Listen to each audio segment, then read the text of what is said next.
what's going on, world. So I'm glad I decided to take a look at this. I love this guy's page. So here these people go again, and it's like have you not learned your lesson yet? But they don't. You can look through DEI woke agendas in the world, and no matter how much they crash and burn things, they'll always try to play the victim card. They have no sense of self-reflection at all, ever. They'll keep on pushing things into the ground.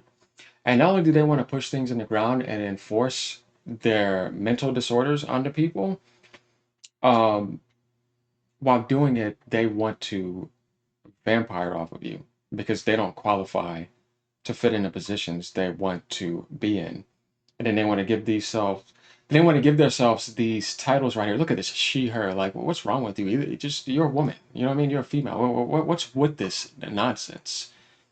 And then this person calls herself Black Girl Gamer. So that means that's what you're about. Then they want to try to play the bigot and racist card, but not look from their perspective and see that all you're trying to do is enforce your culture down people's throat.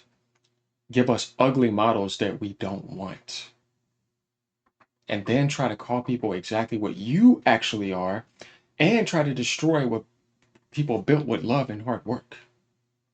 And I will give the credit to most of the communities, which were Asians and Caucasians, Europeans included in that, along with that. And if anybody else was in that position and you were qualified, what's the problem?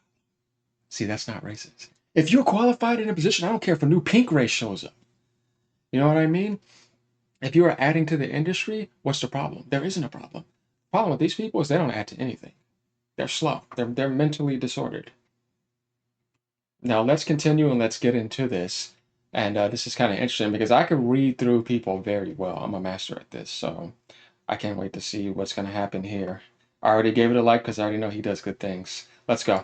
I need some help with this one Like, because subscribe. after watching this 26-minute video, I need like some sort of crazy pills to come back to reality. What's going on, guys? Welcome to another episode of Smash JT. Think about the three most untrustworthy people in the gaming industry and imagine that they were trying to tell you to trust them. You can cut the irony with a knife. Anyways, these three all got together and held a seance to bitch about gamers because apparently anyone that wants to play a game that they enjoy is the problem because they aren't willingly allowing these consultancy firms to inject DEI into them. And because of that, unfortunately, guys, I got some bad news for you. Gamers are the enemy.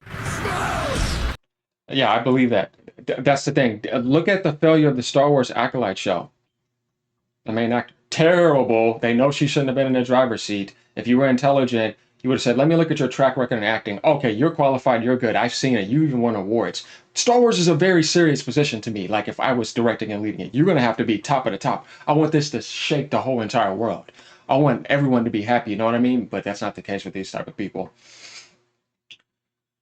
And when they fail, even after you give them a position that in the world other cultures have built together with so much love and epicness, right? You give them an opportunity, they failed, and they turn around and blame someone. And then they say the racist card. I'm sorry, I have to say it. To me, you cannot be more retarded than that. And that's what I think about these people. And another nicer word, because it's the same thing, is mental disorders.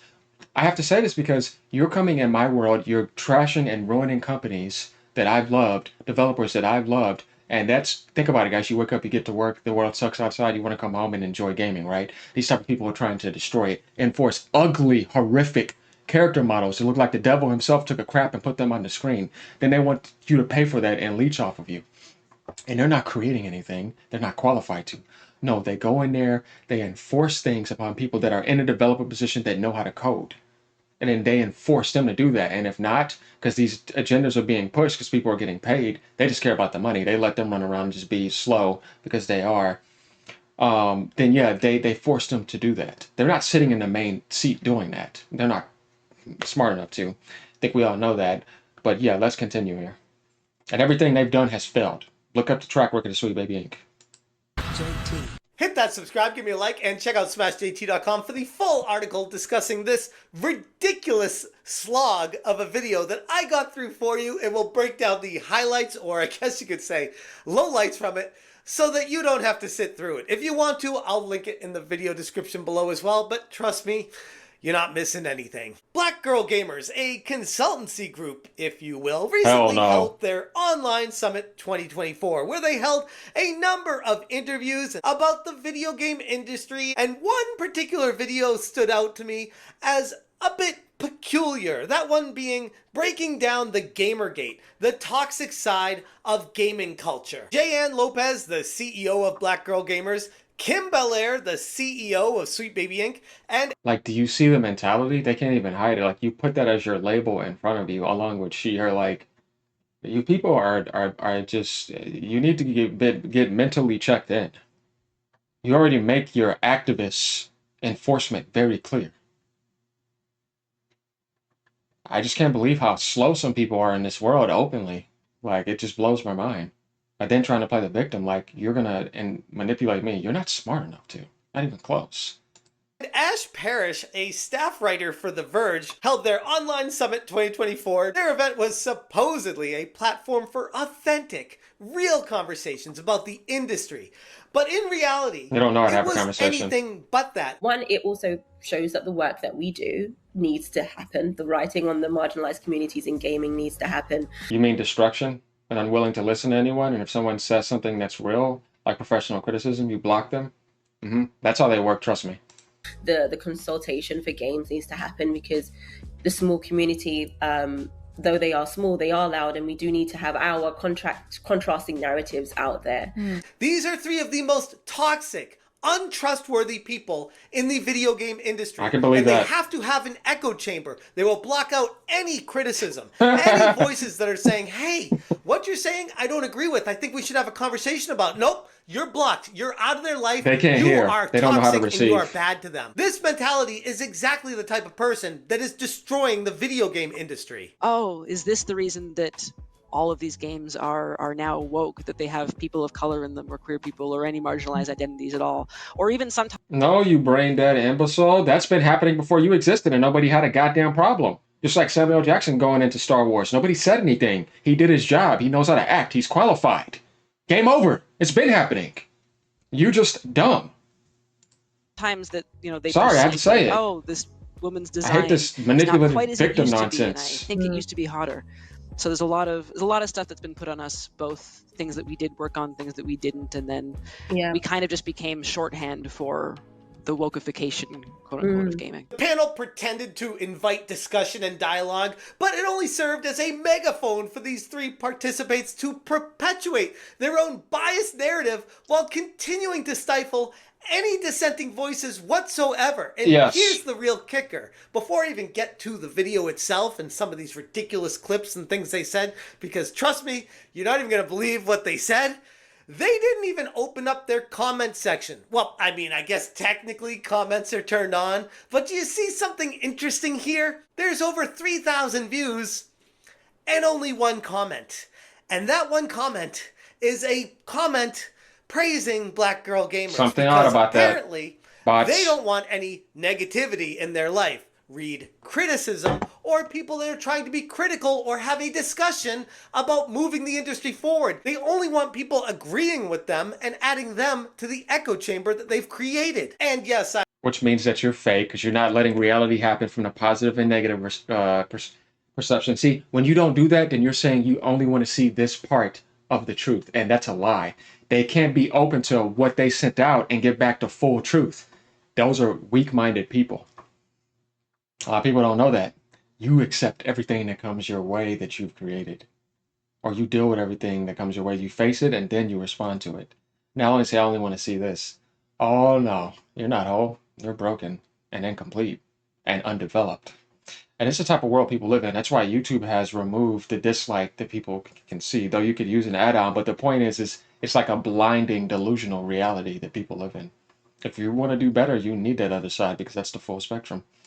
I put a comment in there. I'll get to that in a little bit. But first off, let's listen to what Jayanne said about what this panel was supposed to be about. We have some authentic, real conversations about the industry. Something that I know a lot of us wanted to talk about and experience, and during the time we could not. So, this is going to be a pivotal panel. In this panel, we're going to use Gamergate as the backdrop, and we'll discuss the realities of gaming culture the intersections with gaming community, and how people can be accountable allies. Notice how she doesn't say how people can be accountable.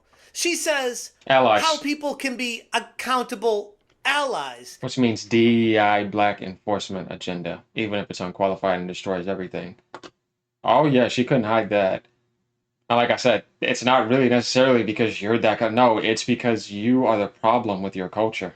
You're embarrassing. There's people, not everybody is like this, but a large majority share in that ratio, and that's the problem.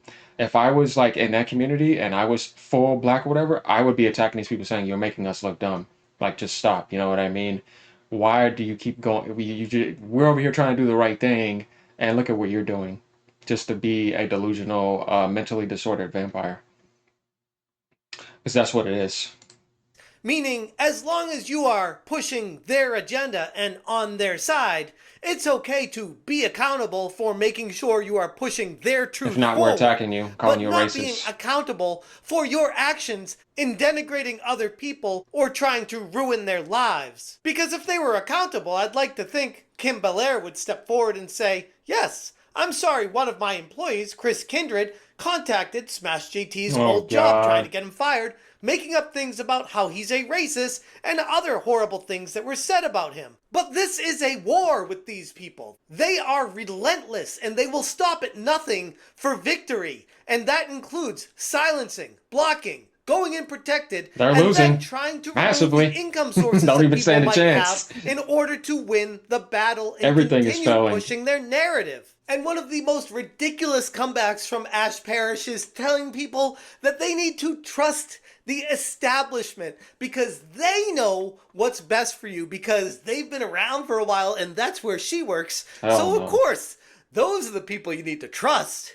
Your reliable sources are going to be like your big, tentpole legacy media kind of places. I work for The Verge, which is a vertical of Vox Media. There's Polygon, there's IGN, there's GameSpot, there's all these different legacy video game websites that have been around for a very long time that have a vested interest in making sure that the things that they share with you, the things that they write, are up to journalistic standards. Yeah, I will trust the same person that literally just said that you will embed yourself in Discords to find out what people are saying about you for the sole purpose of creating content and being able to play the victim card. I am a video game journalist, and if you know nothing about Gamergate, one of their main and oversupport and overfeed me. I'm not qualified. Why I ruin everything and ignore anything true. Who is not afraid to speak truth to power. And otherwise you're my racist. Experience with that whole chicanery is that they popped up. I went and embedded in their Discord and listened to the kinds of things that they were saying and why they were saying those things. Wrote a piece about how this second Gamergate is a bit smaller and sadder than what it was 10 years ago. And, whenever you write about those kinds of things, it really kicks a hornet's nest over. You gotta see this yourself, right? But then we have Kim Belair saying, no, Ash, you might think you're a victim, but me, starting Sweet Baby Inc., I'm the biggest victim of everyone. We are patient zero when it comes to being victims because the entire video game industry is just full of such toxic people, horrible people, and they're all out to get us. And all we're trying to do is inject DEI into these games so we can make millions of dollars off these people. Yep. But for some reason, they won't give us the money. And it's the gamers that's the problem, not us. Yeah, I would say I think of us almost in as patient zero of this wave of. Because what you're seeing here is fake. Behind the scenes, they're just ugly. You pull the real mask off and see who they are. Of Gamergate, in that I think when I think of it as where it started, it was kind of the week that we had announced that we were on both Alan Wake 2 and Spider-Man 2, which are two, I think, popular games among. You didn't develop that. You just tried to interject something, a small percentage into that and get involved as much as you could, but they didn't allow that. Those are actually good developers. Like I said, they're not developing anything. They're just trying to interject as much as they can. And the ones that do let them get involved, oh God, does it crash into the ground. Take a look at their track record. The game community and players in general. And immediately, I think the targeting began with this kind of we found this secret, sinister website from Sweet Baby Inc. Meanwhile, we're on Twitter I've been so excited to let people know that we worked on these two really great games. You're fake. And The Not assumption what was you essentially do. made that our work on that had not been story or narrative or character related. It had been to make a Black character exist in Alan Wake 2, and I think See? to put pride flags in Spider-Man 2. And then apparently her company was unfairly targeted for wokeifying games? And that was kind of like the assumption that we had. It's let me just let me stick my unqualification into a video game that I don't belong in, or any universe that has nothing to do with me whatsoever. And if I don't get to do that, even if the game goes down, you're racist. It's like, create your own games, right? You know what I mean? And if somebody naturally wants to do that, then that's out of their natural creativity. There's plenty of games before that, and there was no problem. What's the problem? There isn't a problem. The problem is you keep on trying to enforce and force things down, and then make up allegations against people when it doesn't happen. It's like you're just slow. And then everything you try to get involved on hands-on just goes right down the hill. We had wokeified the video games, and then that led to as a company we worked on over 80 games together, so there was plenty of fodder for people to start going, oh, is this the reason that all 90% of them died. are now woke, that they have people of color in them, or queer people, or any marginalized identities at all? Or even sometimes that, you know, they perceive like, oh, this woman's design is not quite as it used to be, and I think it used to be hotter. A constant theme you'll see throughout. That's how slow she is. We can go back to 90s with beat 'em up games and certain other games, Street Fighter games that have, you know, characters like DJ. Nobody cares. It's not a problem. It's fine. We enjoy the game. You know what I mean? And all these developers are all Asian and Caucasian. It always will be that way. So that's where I try to say that no matter what you do, they're the ones that have to make everything. It's just stupid, and it's just not going to work. Just stop that type of nonsense he's trying to spew. You can go and find plenty of colored people, plenty of Hispanic people, and other cultures and games that are not Caucasian and Asian, made by Caucasians and Asians, and it's not a problem. It's not something forced. They're just naturally doing it. Nobody had a problem back then. Not until these type of people come around with their cancerous nonsense. About this is none of these people take any accountability whatsoever. When it comes to the impact of forced diversity on storytelling and the game quality, Kim doubles down, framing her critics as bigots who simply can't handle change. Like, if representation is innovation, innovation is change, at the end of the day, that's all that they're really, really afraid of, right? They're afraid of anything that doesn't look like they remember. And, you know, we all have the Super Nintendo games or whatever, the old games that we cling to nostalgically, but everything evolves, everything changes, and I think as long as, as folks remember, we're making products. You making products, you mean, y'all ready? Stuff like that. Yeah, we want that, we want that. I definitely cannot wait to play her. Oh no, it's shutting down, I can't. Yeah, horrific, ugly looking things like that. Do we need to go to the Star Wars character model and see what happened with that? Yeah, okay. We're also making art, and we're going to stand by it. I think that's exactly the way. It's the same old tired narrative that unfortunately at one point used to work. Thankfully, that tide is turning, and these people are losing their minds. You know, if a game company is reaching out to external people, that's because they're missing something, or they can't handle something. Go have a coffee with your marketing team and just terrify them with the possibility of what's going to happen if they don't give you what you want. The real problem with the summit is that it was nothing more than an echo chamber where dissenting voices were excluded by design. Lopez, Parrish, and Belair continually reinforced each other's victim narratives, thinking the whole world is against them and doubling down and tripling down. They're all against us. Yeah, that's the same thing happened to me. They're all out to get me. They're all mean gamers. Everyone hates us. Why can't they just pay us money and go along with our narratives? Why are gamers the problem? I would Oh, just let me leech off of you, please. say that at a certain point, it's a macro level community management, right? It's learning how to, I think, express these kinds of things, not only when we have these spikes of hate campaigns, but also in general.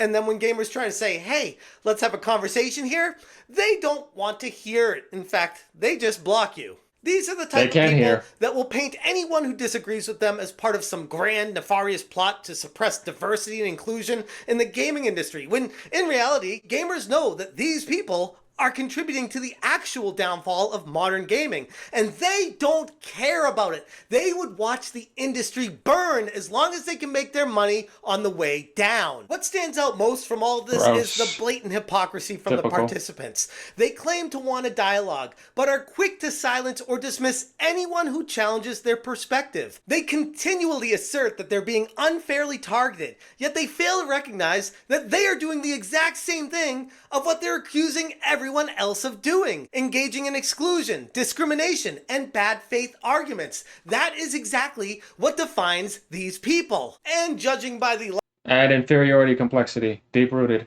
likes and dislike counter, there aren't many people who have watched it, but those who have hit the dislike button. And even though YouTube turned off the dislike button, you can still see it through a browser add-on, and it's something that people like Black Girl Gamers and Kim Belair from Sweet Baby Inc., they don't want people to have a voice. They don't want you to be able to say that you disagree or that you don't like the direction that they're taking something. They just want you to consume, agree, and move on. And any time that you dissent from that, you are now the enemy. I wrote a comment on the video that is obviously not showing up there alongside plenty of other people that have not been approved by an administrator because they don't want people to see the truth, which actually is part of the reason why I made this video. Because if they're not going to give me a voice on their platform, I'm going to use my own that is much bigger than theirs and expose their asses for everyone to see just how horrible they really are. Hello, yes, could you please inform Kim that one of her employees at Sweet Baby Inc., Chris Kindred,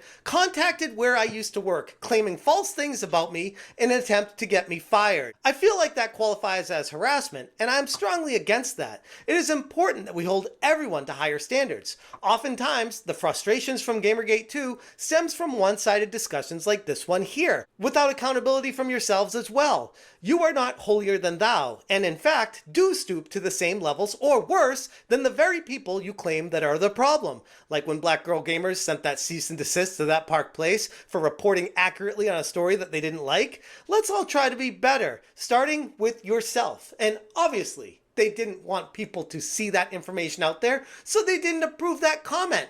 But there's nothing in that comment that says anything wrong or false. And you gotta ask yourself the question, if the vast majority of the video game community is vehemently against the existence of these consultancy groups, and everyone that I talk to and hear from, even in my comment sections that are open to all, seems like the overwhelming majority of people do not want you to exist in the gaming world, why do you persist on your journey to do it? And ultimately, the only reason that makes sense and what it comes down to is you make a lot of money and hide behind the veil of, oh, it's for a good thing. It's because equality and equity and diversity and inclusion, and if you don't agree with it, you're a bigot. If we're going to move the gaming industry forward and truly be inclusive, we need to have open dialogues and open conversations. But unfortunately, with people like this, they will not have it. So you because they'll be exposed, you'll make them look dumb. They're going to do whatever it takes to not have a conversation, but stick those little infantile labels on you because they can't have a conversation. They know it. They know they're going to lose. They know they will be exposed. And they know that all these individuals like him and myself are more intelligent than them, and they don't want that to happen. So they're going to backtrack as much as possible. Try to act like you're attacking them. Try to act like you're sexually harassing them. Play the victim. Make up allegations. Do all this nonsense besides just having a conversation. Sending and receiving. You got to take the stance of, if you're not going to have a conversation, you need to get out of the industry because we feel like you are ruining it and you will not talk to us. And right there is exactly the epicenter of the problem of all of this. Until people like this are willing to have an open dialogue and actually discuss and have a genuine exchange of information and ideas to find out where people are at, then their claims of fostering authentic conversations will remain nothing more than hollow words. And honestly, I'm not going to hold my breath. Anyways, if you guys want more information, check out smashjt.com for the full article breaking down this ridiculous echo chamber of a conversation. I gotta be honest, this is one of the worst, most painful videos that I've had the displeasure of getting through in my life. And it's all thanks to people that are living in an echo chamber, unwilling to listen to rational thought. They are so caught up in their own world, trying to make money off of gaming, that they don't realize that they are crazy. Thank you guys so much for watching. If you appreciate what I'm doing, hit that join button. And as always, you stay smashing. Saying that they want to make games, but then when marginalized people or people who, if the studios then want to include marginalized people, it's their force to do so. Yeah, and I was actually again, marginalized people, and 2 of them have CEO as a title in whatever kind of podcast is. And it's not what you think it is, trust me. It's actually pretty ghetto. Just keep that in mind. Marginalized CEOs. Only in America, only in Western or even society. Canada, can you have something called a marginalized CEO, bro. Only, I swear to God, a marginalized CEO. When the fuck would we ever hear that? Man, don't get me started. Like, subscribe if y'all like this. Let me know what y'all think. Like and comment, y'all. Peace.